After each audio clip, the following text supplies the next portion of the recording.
Do your thing. It's your favorite YouTube dealer. I appreciate you guys for stopping in.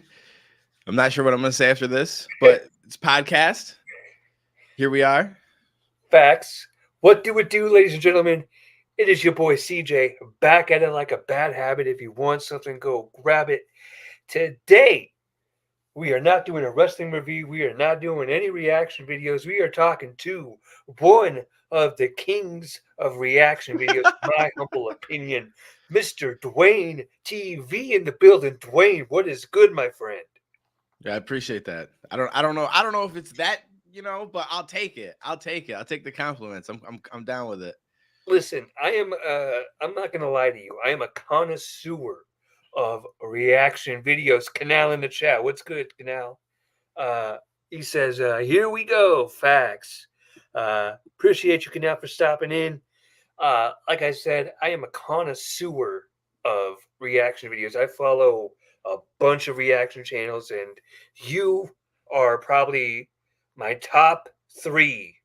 You in the clutch and No Life Shack. I love all of your videos. You guys are awesome reaction channels. Knox breaks it down, but I kind of like the simplicity of it. You know what I mean? Like yeah. No, and I think it's cool because everyone kind of has their own thing that they add to it. So it's dope that Knox has his lane, and he's done extremely well with it. And yeah, it's good because if everybody did the exact same thing, then it would. I mean, I guess you'd still kind of look for someone's personality that you like, but it'd be kind of boring. Right. If everyone just said with the same topics, the same, So yeah, the same format, all that stuff. And I give a lot of reaction channels, especially you, a lot of props because I know for me, it's not easy to sit in front of my camera and just react to a video with no response. You know what I mean? For me, I'm a person that thrives on that back and forth interaction. And I know that a lot of reaction videos, there's a lot of people that do it singular, if that makes any sense. They do it by themselves or solo. And it just comes off, like, especially for you, it just comes off so naturally to do this reaction video, like to do that. And for me, I'm trying to get comfortable doing that. It's a process. It takes some time. I feel like I've just done it so many times now that I'm used to sitting here and just talking to myself like a crazy person. It's all good. I'm used to it.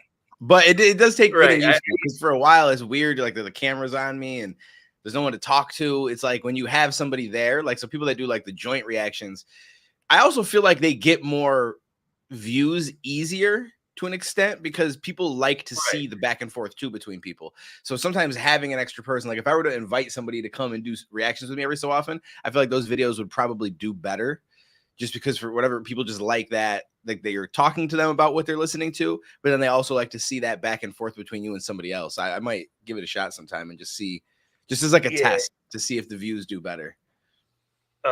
If you guys lost me for a split second, then I apologize. My Wi-Fi may not be the strongest. But no, you're right. To do a reaction video, for me, you have to have a personality, and I try to get a personality out. I am very nervous about doing reaction videos, and I feel like sometimes that comes out. And I try not to be nervous. I try to be very natural, but it's a difficult thing. How do you do it? Like, how do you prep yourself for doing these reaction videos? Do you just sit in front of the camera and just go, or is there like a I don't do it. I don't prep for anything. I mean, I don't think I ever have in the past. I guess, like, I never really prepped myself. Right. Now I'm just trying to think about it. Like, even when I do my videos on my main channel where I just talk about topics, like I don't have like a script half the time. Every once in a while, I might have a couple of talking points that I know that I want to touch on going into it, but it's really just like, I just go with what I feel. And there's times where at the end of it, I'm like, oh shit, I wanted to talk about this one specific topic around this situation, and I completely forgot to go into it. And it's like, it is what it is. If it wasn't part of the natural course of the talking points, instead, it just wasn't meant to be. But yeah, because I do like 3 videos for the music reactions, especially. I do like 3 videos a day. So for me, like on Mondays, I'll sit down. I have 15 videos that I make on Monday. So I'm Oh, like, yeah, wow, I 15? just turn it on. I That's do 15 that's on Monday, crazy. and then I do another 6 on Friday to get through the whole week. Because Friday usually new stuff drops, so that way I might have some different stuff I could react to. But I just go. It's just like record. As soon as I hit record, I'm talking, and then I get to the very end and then stop the recording. So there's not really usually any edits unless there's something I absolutely messed up on partway Yeah. through.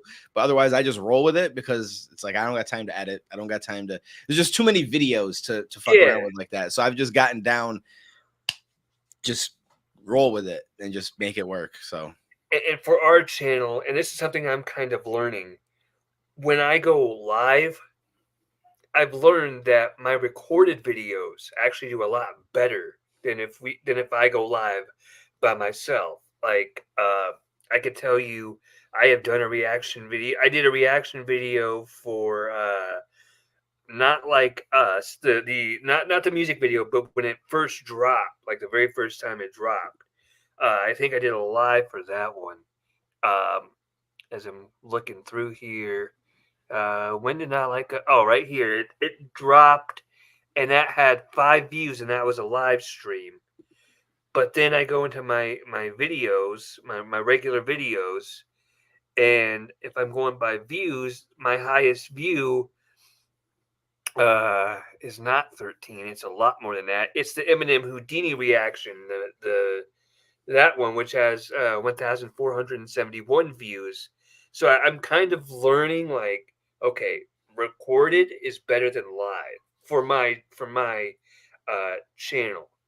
Um, yeah, that makes I think that's going to be the case with. I mean, unless you're like I Show Speed or someone that's doing insane live numbers, I think yeah, that's going to be the case because their algorithm is not, it doesn't favor the live stream. Like it's not pushing it in front of people the same way as it does the long form content, which has always been what YouTube is about. So like when you put out long form content over time, it will continue to try it to different audiences and try to find a niche for it where people are clicking on the video and wanting to watch it.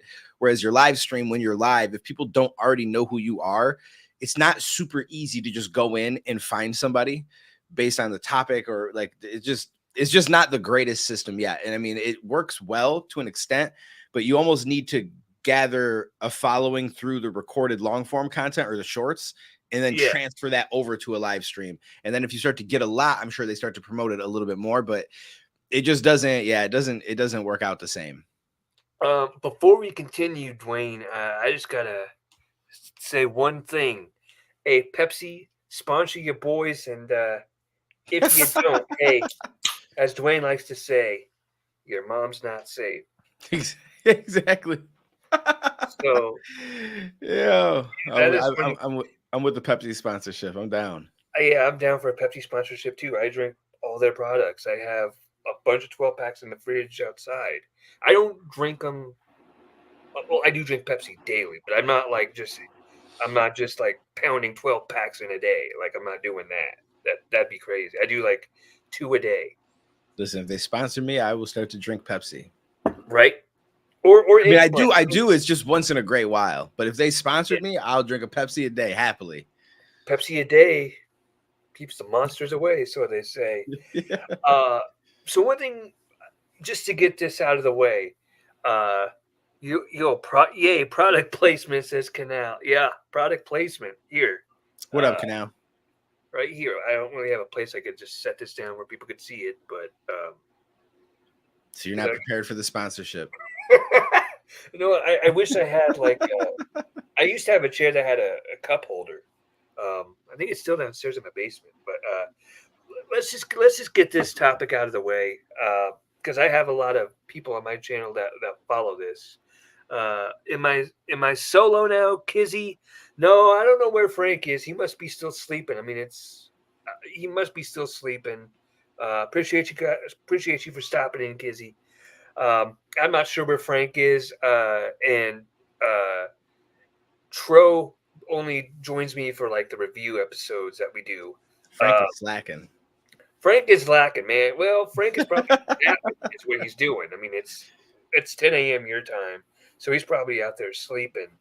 Oh crap! Turn my phone off. There you go. But we talked about this a couple times on your stream. You used to be a wrestling fan. Would you say it was like in the 90s? Like, what year were you born? Probably. What year were you born? Yeah, let's not. We don't need to get too. Let's just. It was in the 90s for sure.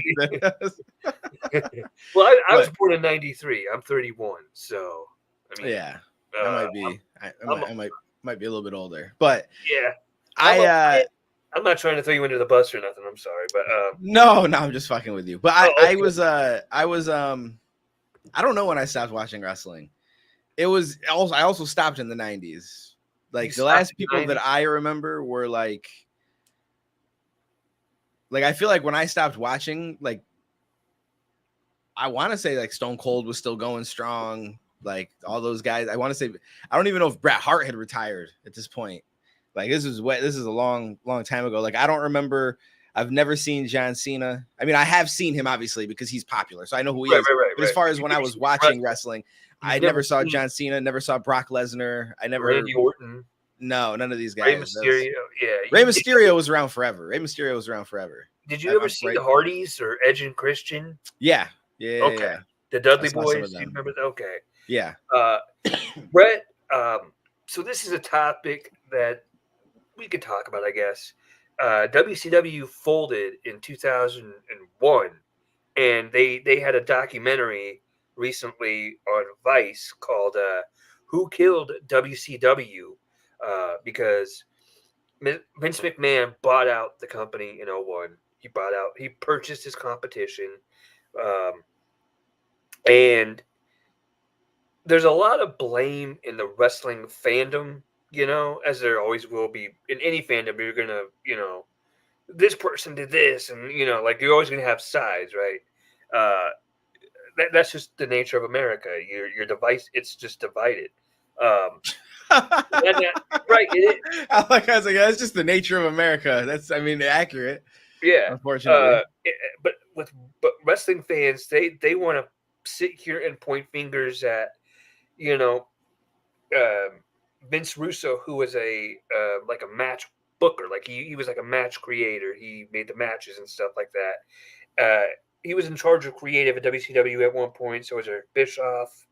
So was they just want to point fingers as to no, he did it, no, he did it, no, he did it, and what I'm trying to get at is on one of the episodes they talked about Goldberg. I'm sure you remember Goldberg, right? Yeah. Okay. Yeah. There was a match between Bret Hart and Bill Goldberg where Goldberg before the match told Bret, or during the match, he threw Bret into the ropes and he said, "Hey, watch for the kick." And he kicked Bret and basically gave him a concussion. And Bret says that kick is what ended his career. Oh, and interesting. I know what you're thinking. Where is this going? Like the retirement thing. He claims that that's what retired him. But if you look at his match statistics, he had several matches after that. So it couldn't be that kick that ended his career because he wrestled for much longer after that.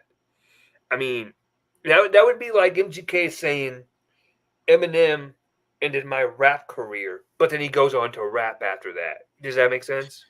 Yeah, but on the other side of it, it depends on what exactly he meant, right? Because if he got a concussion in that fight from that kick, just because he wrestled after doesn't mean that he wasn't dealing with lingering issues from that concussion that maybe led to him saying, you know what, I can't do it anymore. Same with like if in the MGK and Eminem situation, what if MGK raps after that, but he's getting all sorts of hate and people are into the point where he's just like, fuck it, I don't want to do it anymore. So it can still technically be true, but I get what you're saying though. It didn't specifically end it right in that moment. Right. He might have had issues that continued on afterwards. And the way that Bret lays it out, that's how he betrays it. Like, that's the moment that ended my career right there. Right. And Goldberg has apologized, because what else can you do at that point? Just say, I'm sorry, didn't mean to do that. And Bret has just, for so many years, look, Bret Hart is a great wrestler, great performer, right? Tremendous wrestler. But over the years, he's just become this bitter person, you know. And I get it, you know. Bad things happen in your career, you know, and your brother died in the ring, Owen Hart.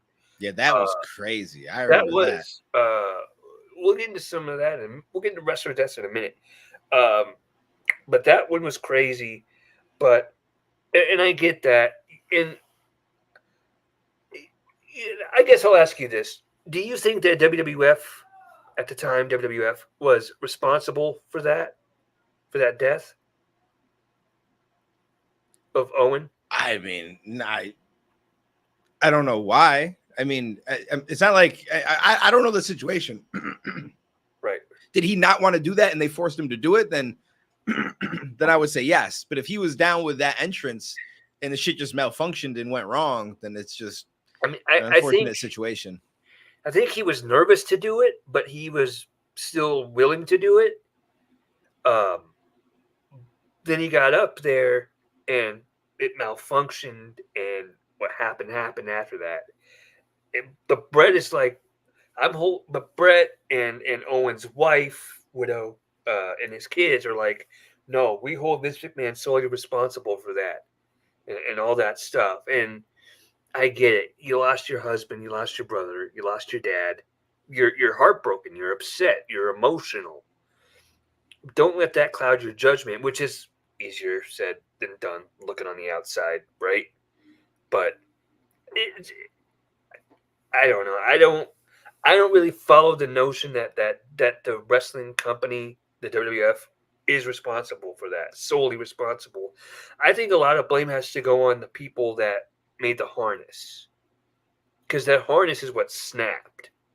So yeah, it's it's hard for me to say because I keep clearing my throat because I don't know all the conversations surrounding it. Like right. Some information comes out from one side, from the other side, it becomes he said, she said. I don't know if like Bret Hart and his wife, if they know, like, okay, we know for a fact that Owen didn't want to do this. They offered him more money. They convinced him to do it. Like, I don't know. Right. It depends on, to me, all these different outside factors that I feel like we don't really have the answer to. Yeah. But, you know, because I mean, even the people that like say the harness people, like, I don't know the entire situation. Like, did they test it as much as they should have tested it and it was good every time? And then it just happened to go wrong? Because sometimes shit like that could happen where it's like you test it and it seems fine, but in reality, it's moving towards potentially having one of those malfunctions, but there's not much you can do to have noticed it. Or did they just put it together and they're like, he'll be fine and not really test? So it just, there's a lot of gray area and shit that would have to come into account, you know. So I don't know anything about any of that. So, and then the fickle side of the wrestling fans, they will sit there and say, well, the WWF should have stopped the show. It was a pay-per-view that this happened on. This was live on pay-per-view. I was watching it. Yeah, it was. I remember. Okay, this shit was crazy because then it just blacked out. And it was like, yo, did he really just fall? Or something? What's that? Did you watch it on VHS? No, I want to say we had one of those little black boxes where you could watch the shit for free. Oh, cool. Okay. Like what? So you watched it live? Wow. Yeah, because then it blacked out, and it was like, I remember it was like, yo, did he just fall? Like, I was young, but I remember my mom, my stepdad, and shit like that. Yeah, that shit was crazy. I can still remember that. And then Jim Ross actually said, because they've obviously done stuff on this, interviews on it. Jim Ross, who was the commentator, he was at the commentary table is what I'm trying to say. And he kept asking for updates on Owen because they had to stretch him out, obviously. And at one point, they just go, Jim Ross, he died. And we're coming to you now in 3, 2, 1. And they show Jim Ross right on camera. And he goes, he basically had to make that announcement that Owen Hart has died tragically. And they continued on with the show. And you can argue about whether they should have continued, whether they shouldn't have continued. It was a no-win situation either which way you look at it, right? Yeah, I mean, the no-win situation. Like, here's the thing, though. Morally, the right move was to stop the show, and the only loss that would have happened that on that side of things was they would have lost money, which it feels like maybe they just weren't willing to do. so they continued on with the show. Mm-hmm. And because also knowing the wrestling, they have it scheduled and structured out in a certain way. So it's like if these matches don't happen and these certain things don't happen, then the storyline that we have continuing on in these other shows doesn't all equal out, and everything will have to get changed. So I get it from that perspective, but I guess like that is the one thing that makes it like have an argument on the other side, because I feel like if there was a death in like say the UFC, I feel like they would just end the event, but it's also not reliant on any storyline. Like those fights can just happen at a future date. It doesn't have to change the dynamics of everything we do going forward. So I guess like that's how they look at it, but that's tough though, to be like, yo, this dude just fell and died right here on this spot in the ring, and now we're just gonna have people go in there and wrestle. It's a rough one. I lean towards that they probably should have ended the show. And then it's like, oh, as a company that sucks, but you've got to figure it out. And it's probably the better option. And then the next night on Raw, they did like a Raw is Owen, which is like a Owen Hart tribute show. That was nice. You know, at the end of the show, they had Stone Cold come out. They had like on the Titantron, they had like a photo of Owen Hart. He comes out, Stone Cold with the beers. Cheers, you know. And like at the beginning of the show, they had all the wrestlers on stage, and most of them are crying. And then the wrestler death. This is like probably the only wrestler death that made me cry up until last year when Bray Wyatt passed away, and I'll get into that in a minute. But it was when Eddie Guerrero had died.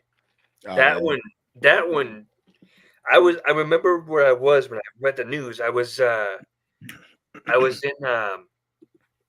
my old house, and I was in my computer room, and I remember I was online on the WWE.com, and it said like Eddie Guerrero tribute, like wrestlers pay tribute to Eddie Guerrero, right? And I thought it was storyline at first, because the following Thursday on SmackDown, Eddie got hit in the chair, or hit in the head by Mr. Kennedy with a steel chair, and I thought they were like going with that angle, like he's seriously injured, like give your well wishes, right? And then all of a sudden I see Chavo Guerrero, who is Eddie Guerrero's legitimate nephew. A lot of people thought they were brothers because they were 3 years apart. They were that was uncle and nephew. Eddie was Chavo's uncle, and but they had Chavo on there, and he was bawling like a baby. I'm like, my God, he's really selling this storyline. And then I just was on I went on Yahoo because I was big in 05, and it was like Eddie Guerrero, professional wrestler, died. I'm like, wait, this is real? I'm like, hold up. So I clicked the link, and it said he died in his hotel room. I'm like, oh shit. I called my dad. I'm like, Dad, Eddie Guerrero died. And he goes, that's not funny to joke about. I'm like, not even joking. It's right here on Yahoo. It didn't hit me until that Monday. I think I found out on that Monday. And that night on Raw, when they had all the wrestlers. Oh, no. Hi. Where's your Casa Bonita cup? My cup? Oh, from Casa Bonita? It is right here. I'm sorry. Here you go. Speaking of my dad, he's in my room right now. Hey. Dad, that's Duane TV. Duane, that's my pops. Hey, what's going on? Yeah, there you go. Yeah, that's my dad. He was asking for a cup. I had my Casa Bonita cup in here from last night. But cool. Yeah, so I watched Raw, and it hit me like a ton of bricks, just seeing all of those wrestlers, and they're just all crying pretty much. And that's when it hit me, and that's when I started crying. I'm like, oh, I can't do this. Like, for me, if I see other people getting emotional, it just gets me emotional. Yeah, I can understand that to an extent, depending. But yeah, sometimes that can get me. Freezing up on me. Hang on. Yeah, hang on a second. You keep freezing up on me. What the heck? Let's try doing it this way.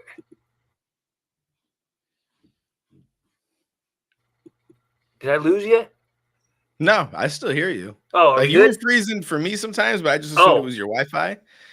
I don't know if it's my side. I usually don't have a problem. It could be. Yeah, no, it's probably my Wi-Fi. I switched to a different one, so hopefully that'll fix it. Yeah, no, but like I said, it was just kind of a gut punch. And let's steer away from wrestling. Let's talk about some music.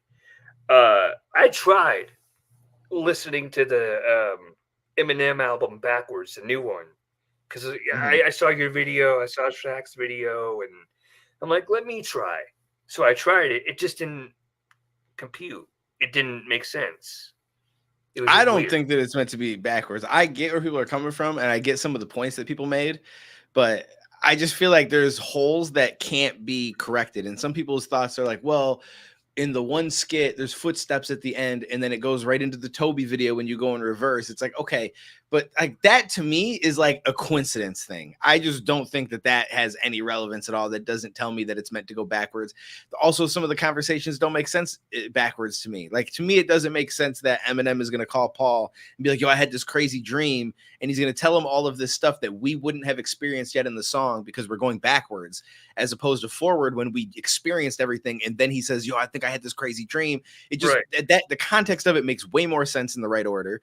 And then also Paul at the end of it being like F you or F off, or it blows him off and then hangs up. But then one skit later, a couple songs later, Paul calls him and goes, yo, I heard the album, da da da da, like you're on your own. To me, it makes more sense that that would happen first, like someone saying you're on your own. And then like you try to call them later on and they just blow you off and hang up. Like that to me is more like a realistic interaction. So there's just a lot of little things like that that I don't personally think make that much sense. Right. And then the whole, oh, well, it goes back to Renaissance where he killed Marshall and he's spitting on his grave. I'm like, but that spitting on his grave is from the trailer, which shows the Slim Shady grave. It's not a Marshall grave. Now, you could argue that he buried Marshall at his gravestone. So I guess that would be the argument that they're trying to make. But to me, it just doesn't work in that order. And I also feel like the visuals, as much people, oh, well, dude, that's the video. That's not the song itself. But to me, I feel like the visuals are important. And I feel like the visuals are also there in some sense to lead you down a path. And so when I see the Toby video end with Slim Shady, which is who's always with the Jason mask, come behind Marshall as he's rapping and then hit him with the belt, like he says in the bar, and then the chainsaw and just and cut him up. And I get that some people are like, well, he only cut off his arm. I'm like, yeah, but there's a chalk outline. Like a chalk outline is usually a person died here. So whether he cut his arm off or not, like how he died doesn't matter. He could have been shot, could have been stabbed, could have been chainsawed, could have just fell off of a building. Like to me, I don't think that there's any relevance or matter for that. So for me to start with the back and go forward, and then you see that scene happen right there, like it's already over to me. Like to me, it makes more sense in the right order. Guilty Conscience is where it all culminates. They have this back and forth. Marshall in his dream, or what he believes to be his dream, kills Slim Shady, but then he wakes up, calls Paul about it. Then the next few songs, it's kind of more Marshall, less Slim Shady, but then you have like the end of the Toby thing, which then goes into Guess Who's Back skit, which then goes into Somebody Save Me. And so to me, it just makes more sense. No one's ever gonna be able to convince me that it's meant to be backwards. People are creative. They find a way to connect things and make them work. But that's what we do in life all the time. People see shit on the moon and they're like, it's a face. It must mean that aliens made it. And it's like, no, that's just your brain is just doing certain shit. And that's all it's doing. To me, that's what it's doing in the reverse theory. People are just, they want something to, they want to be the person that figured something else out that nobody did. And so they come up with these ideas, and then other people are like, oh, it kind of fits. And then you start to fill the holes yourself in your head because you want it to work. To me, it just doesn't. It doesn't work out that way. Canal says chalk outline means the victim survived and is brought to the hospital. Not in America. Watch. Hold up. Canal, are you from the US here? Or are you from like Canada or the UK? I'm not sure where you're from. Just because Duane said not in America, I'm just curious where you're from. That's all. So it says U.S. police actually used to outline dead bodies just before they were taken away to the coroner's office. And then it was not as simple as you might think. They didn't know what you were doing. So at least in America, they outlined the dead body. I think if they remove the body, it just let them know, okay, this was the exact spot that person was in, and then that keeps the crime scene intact. So maybe other places is different, but in America, in all the shows, everything, and it's always been portrayed as that's where the dead body was. What do you what do you? I have a question for you that I'll ask. That'll probably be my final question. What are you watching on TV now currently? Like when you're just chilling at home and you don't got to record and you don't got to do a reaction to it. What are you watching? I haven't watched much in a long time. I watch scary movies. I like scary movies. Lately, as far as shows, I've been watching Mr. Robot, which I started watching years Mr. ago. Robot? Yeah, it's a show about like a guy who's a hacker, but he's also like got some mental issues. And I don't want to say too much because I mean, if anyone ever decides to go watch it, it spoils it, I guess. But it's an interesting show. I've been trying to get through it, but the thing is, when I lay down at night to go to bed and I put on TV, I fall asleep usually within 20 minutes. So I can barely ever get through an episode. But little by little, I chip away at a show. But otherwise, throughout the day, I just watch YouTube when I'm like doing stuff. But I'm also doing shit on the side. Yeah. So I'm kind of the same. I don't really watch TV on my TV anymore. Now that TV is really just used for video game purposes. I watch majority of TV on my computer. Why am I pointing over there? Like my computer's over there. It's right in front of me. Like my computer, or I watch it on my iPad that's over there. Because I can watch my Xfinity on my iPad there. And that way I could like multitask. I could have the Xfinity on my iPad. I have YouTube on my computer. I have my video games on there. I'm good, right? And I know that Cobra Kai just dropped season. I think it's season 6 now, and I watched it this morning. It was a good season. No spoilers. Don't worry. I'm not going to tell you what happens, but just know it gets crazy. But I'm watching. I watched like Cobra Kai. I'm watching. There's a show. It's a series of shows, but it's all under like one umbrella. If that makes any sense. Like it's all in like one universe. It's One Chicago, and it's on Wednesdays from 7 to 9 my time. So from 9 to 11 your time. And it's Chicago Med first, then it's Chicago Fire, and then it's Chicago PD. But in reality, it started off. Chicago Fire was the one that started off the whole franchise, and then PD came on later, and then Med came on after that. And then there was Chicago Justice, but Chicago Justice didn't do well in the ratings apparently, and it dropped. Vibe Reaction says, "My guy Duane, what's good, King?" Hey, what up, Vibe? Oh, Canal is from Germany. Okay. But the Chicago shows, they pretty much speak for themselves. Chicago Med is about the hospital that people work at. Chicago Fire is about a fire department, and Chicago PD is about the police department in Chicago.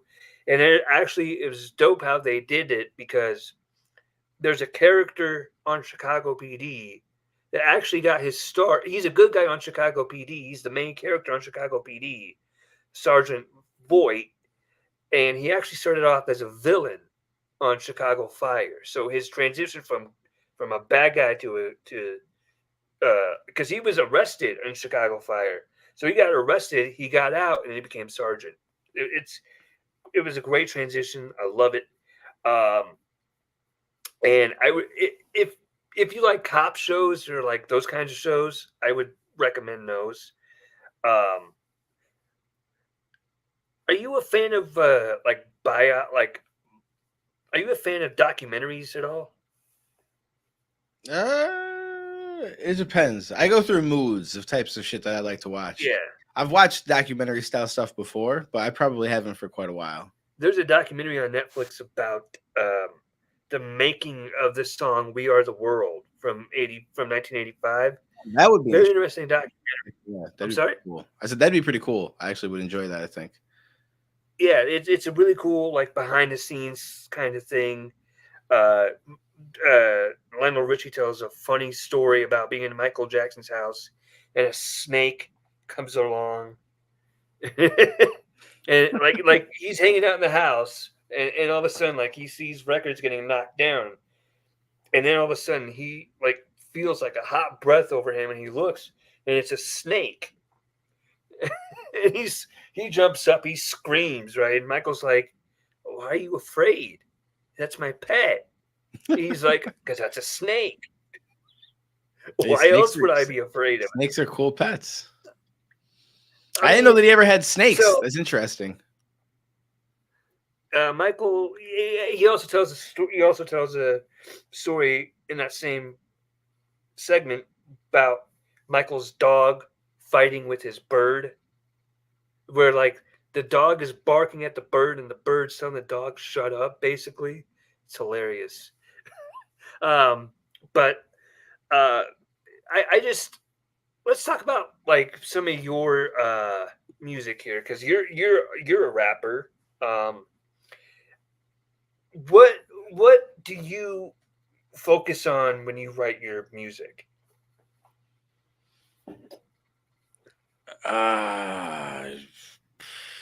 Like lyric wise, like what's the most important thing lyrically? Like a message or bars, or I mean, making it coherent.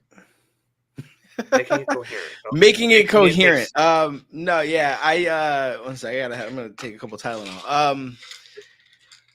I'm not like, so here's the thing, like some people when they write, they love to be like, yo, I gotta try to come up with as many double and triple entendres as possible, and I've got to have a bunch of simile bars, like I'm this, like that, and it's just not my thing. Like if I was writing a diss track, then I focus on that. Like when I write a diss track, what I will do is if I come up with like a topic or something I want to diss them on, I will try to create the punchline or whatever it is, and I'll come up with a whole bunch of them, whether they're 2 bars, 4 bars, or a whole long 8-bar build up to the punch, like just kind of creating the scene before you drop the punch. And I will create a bunch of those, and then I will find a way to weave them all together into like the verse that I'm going to drop.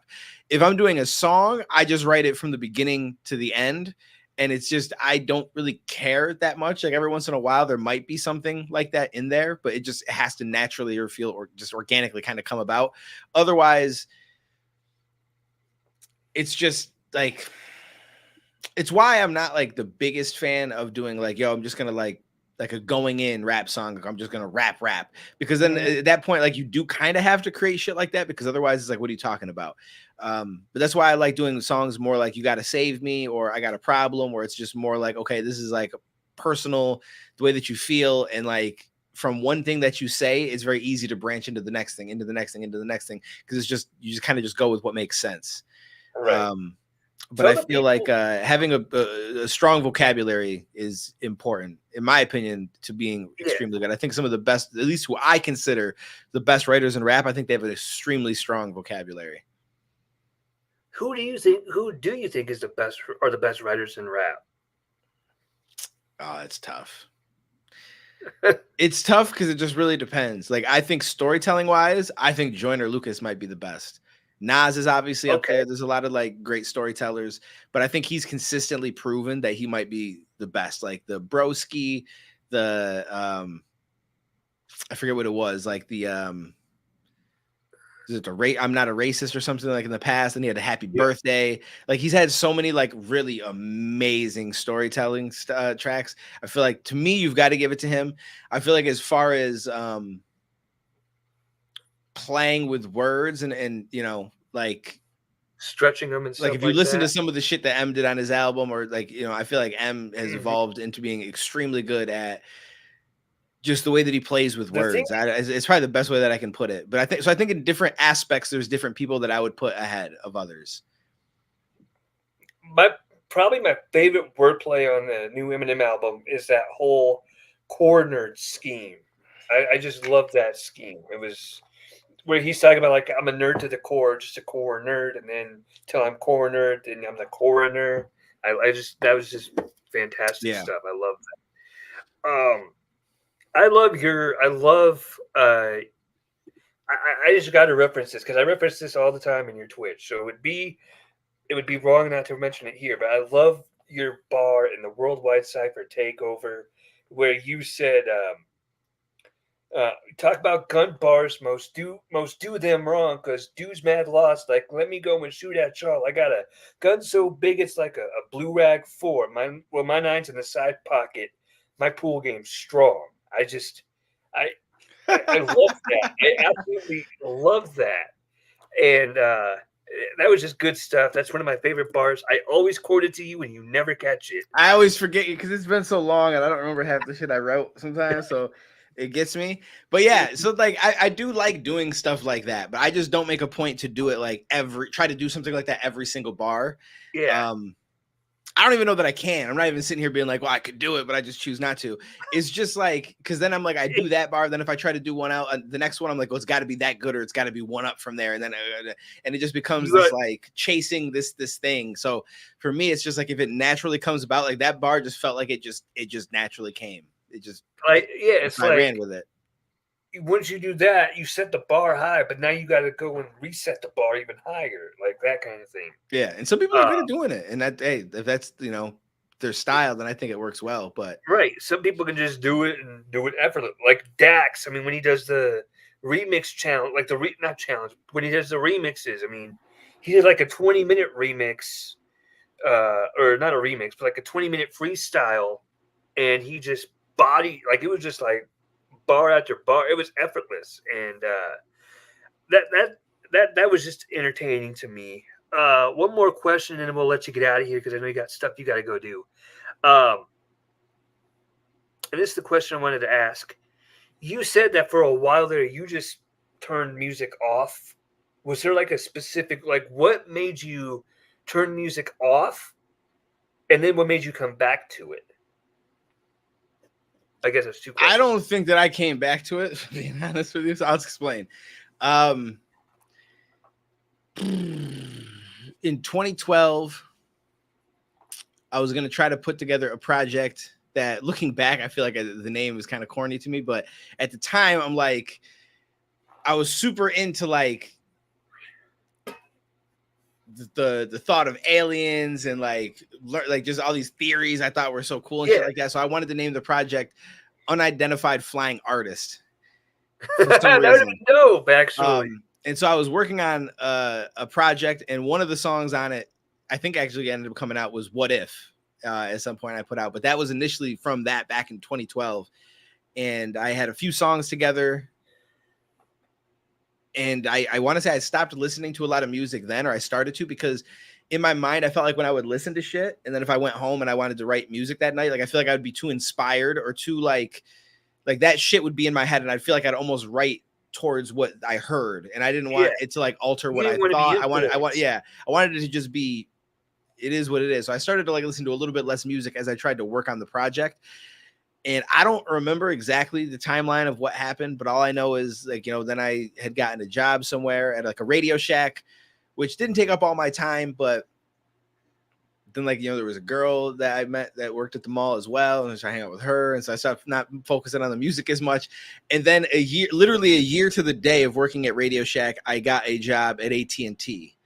And when I switched over to AT&T, at first, for the first 6 months, I was driving an hour to and from work. So I would wake up at like 9 a.m. in the morning, eat breakfast, maybe do like a little workout sometimes, shower, get ready. And then I would leave by like 10:30 or so, because it would take me about an hour to get there. And my shift would start at 12. And then I would work until they close at 9. And then sometimes we get caught late with customers and we got to count the money, and I got to drive home. So I'd get home anywhere from 10:30 to 11:30 at night just to find a way to pass out as soon as I could, and then wake up and rinse and repeat. And so I feel like because of that, I didn't make music.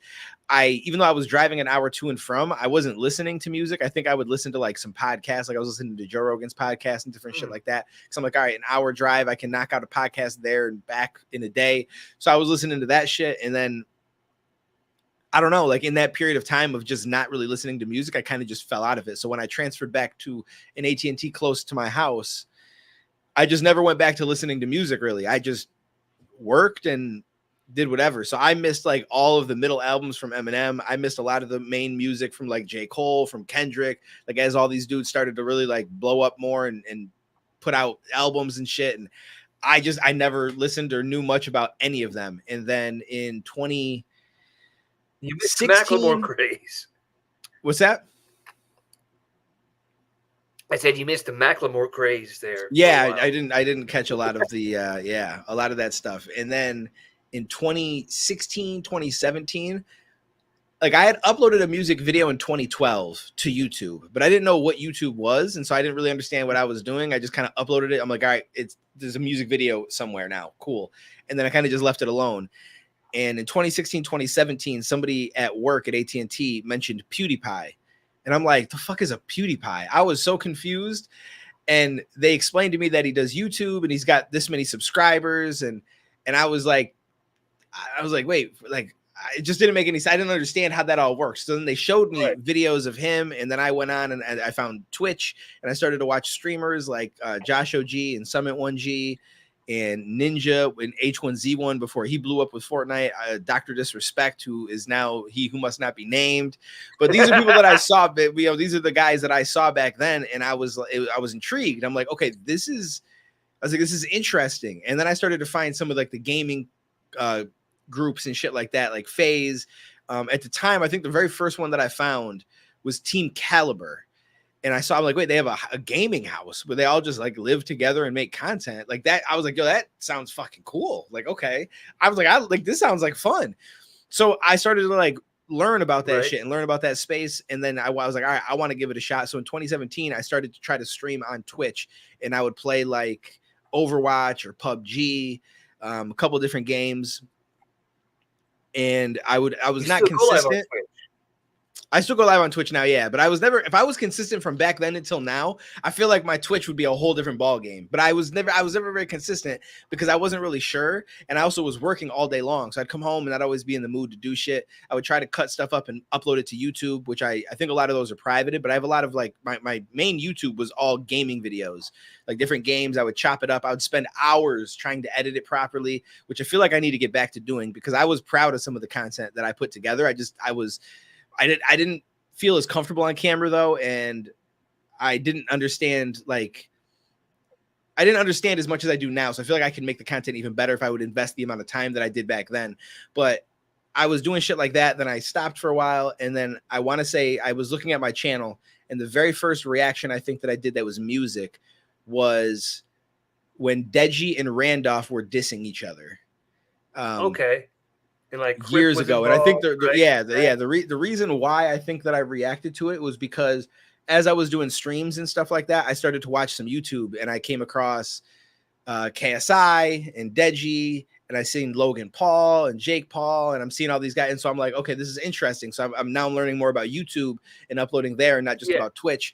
And then when I saw the disses happen, I was like, yo, I love diss tracks. So I was like, and I had never watched a music reaction ever in my life. So I don't know why I did one.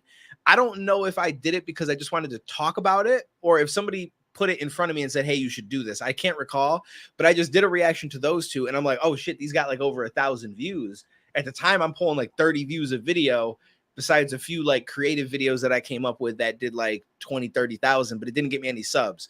So I was like, this got me a couple thousand views per video, and I got subscribers. I was like, all right, cool. And then the KSI and Logan Paul fight was going to happen. They started to diss each other. So I was like, let me react to that. And then it slowly and then someone's like, yo, you got to react to Dax. And so I started to react to some Dax songs. And that was when I started to notice some of those little things that I put in the Dax Exposed video.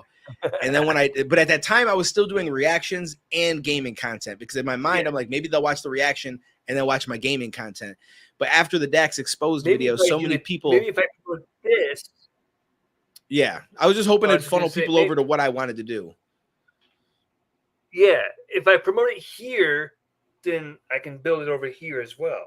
Like that yeah, kind of but in all reality, though, at the time, like one channel doing multiple things, not always the greatest idea. It can work for some people, but it's better to find a niche and stick with the niche. But so I after the Dax Exposed video, I got like 5,000 or 6,000 subscribers overnight, and I'm like, yo, this is crazy. I had just been monetized, and everybody was just messaging me with like, I was getting so many different reaction requests in the comments and DMs. It was actually overwhelming. I was just blown away because I wasn't prepared for suddenly the video to just go crazy. I wanted it to, but you never expect it to actually, like, it's different when it happens. You're like, oh shit, it's actually happening. And so then I just started to go full on into music reactions because that's what everybody was asking for. I do kind of wish that I stuck with gaming. Like immediately I would have made another channel for gaming, kept doing my Twitch live streams and kept them going, because now I would be like 7 years into it. And I feel like I'd have way bigger following on Twitch, way more shit going on Twitch, but I kind of just dove into the YouTube side of things. Nah, I don't know about all that. I wish, but yeah, he's killing it. He's absolutely killing it. But I feel like I would have grown to a point where I could try and do different things and maybe travel and you know, stuff like that. But maybe one day still. We'll see. Regardless, yeah, so that was what made me get into music reactions. What the heck? Which I enjoy doing, but I like the commentary content probably more. Like I still enjoy doing the music reactions. I enjoy doing the anime reactions, although I absolutely hate fucking editing those videos. And the commentary is probably my favorite thing, just because crazy shit happens on a regular basis, or people do dumb shit, and I just like giving I like giving my opinion as if I'm important. I'm like, I'm going to tell you how I feel about this. Yeah. Sorry if I'm talking over you. My Wi-Fi is like bugging on me. I don't know what is going on. No, it's cool. Just like, there's a little delay. Like it bugs on me. Yeah. Tell the people where they can find you and we'll get up out of here. Duane TV. YouTube.com/Duane TV. Duane. I mean, it's different places because I can't get Duane TV on Twitter. So Twitter is I am Duane TV, but Instagram is Duane TV. I don't know what the fuck TikTok is, if I'm being honest with you. I don't remember. I barely use it, but it's on there. I think it's Dwayne Jackson Music is my main channel because I'm pretty much just gonna do music uploads to that. And then you got the Dwayne does anime. You got Dwayne reacts for music. Duane TV on Twitch. It's like a million different options. So go show my boy Duane some love. He deserves it. Duane, I want to thank you, my friend, for joining me today. If you're new to this channel, FCTENT, do me a favor. Hit the like button, subscribe, do all that good stuff. Hit the notification bell so you get notified when we upload new content. We're uploading not every single day, but we're uploading weekly, regularly. Till next time, I'm CJ. He's Duane. We out. And Frank is missing. I know you're out there, Frank. And Frank